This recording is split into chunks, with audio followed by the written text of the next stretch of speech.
আলিফ লাম মিম এর ওজিফা আমল, রিজিক বৃদ্ধির ওজিফা এবং রাতারাতি ভাগ্য বদলে যাবে যে আমলের কথা আজকে বলবো। তো প্রিয় ভাই, ভিডিওটি শেষ পর্যন্ত দেখবেন। দেখেন, প্রভাবশালী ভাগ্য বদলাতে আল্লাহওয়ালা হন, মোত্তাকি পরহেজগার হন, তাহলে ফলাফল দ্রুত পাবেন।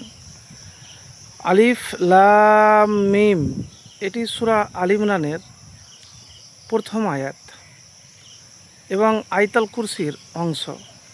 এটিকে ইসমে আজম বলা হয়, ইসমে আজমের অংশ। তো যখনই আপনি দোয়া করবেন তখন আপনি প্রথমে আলিফ লাম মিম আল্লাহু লা ইলাহা ইল্লাহু আল হাইয়ুল কাইয়ুম 5 বার বা নির্দিষ্ট একটা সংখ্যাতে 3 বার বা 7 বার পড়ার পরে আল্লাহর কাছে দোয়া করবেন।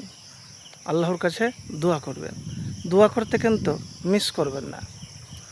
ইসমে আজম পড়ে যে আপনি চাইছেন, দোয়া করছেন, এটা আল্লাহ রাব্বুল আলামিন দ্রুত কবুল করেন, আপনার চাওয়া পাওয়া দ্রুত পূরণ করে দেন, হাদিস থেকে প্রমাণিত। তো যখন আপনি চাইবেন তখন ভরসা রেখে চাইবেন, বিশ্বাস এবং ইখলাসের সহিত ইবাদত করবেন। এবারে ভাগ্য একমাত্র বদলায় দোয়াতে, দোয়া ছাড়া অন্য কিছুতে ভাগ্য বদলায় না, দোয়া ছাড়া অন্য কিছুতে ভাগ্য বদলায় না। নবীজি সাল্লাল্লাহু আলাইহি সাল্লাম বলেছেন যে একমাত্র দোয়া যা ভাগ্য বদলে দেয়।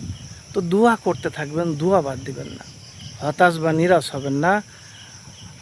যে আজকে করলাম, 1 মাস করলাম, 2 বছর করলাম, 5 বছর করার পরে আপনি ছেড়ে দিলেন, হাল ছেড়ে দিলেন, মানে হেরে গেলেন।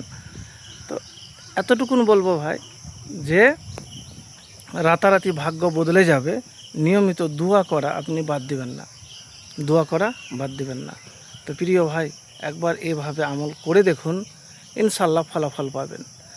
তো যখন সূরা আল ইমরানের আয়াতুল কুরসির অংশ এই ইসমে আজম বলা হয়, এই ইসমে আজম পড়ে নিয়মিত দোয়া করবেন।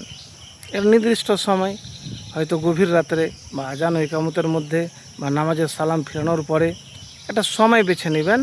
নিয়মিত আপনি যতবার পারবেন, বাধ্যকতা নাই যে আপনাকে 7 বারই পড়তে হবে, 3 বারও পড়তে হবে, একবারই পড়েন আপনি, কিন্তু নিয়মিত পড়েন। নিয়মিত পড়ে আপনি কি করবেন?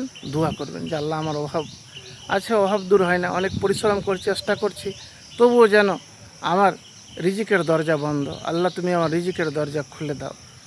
তো এইভাবে একবার আমল করে দেখুন, ইনশাআল্লাহ ফলাফল পাবেন।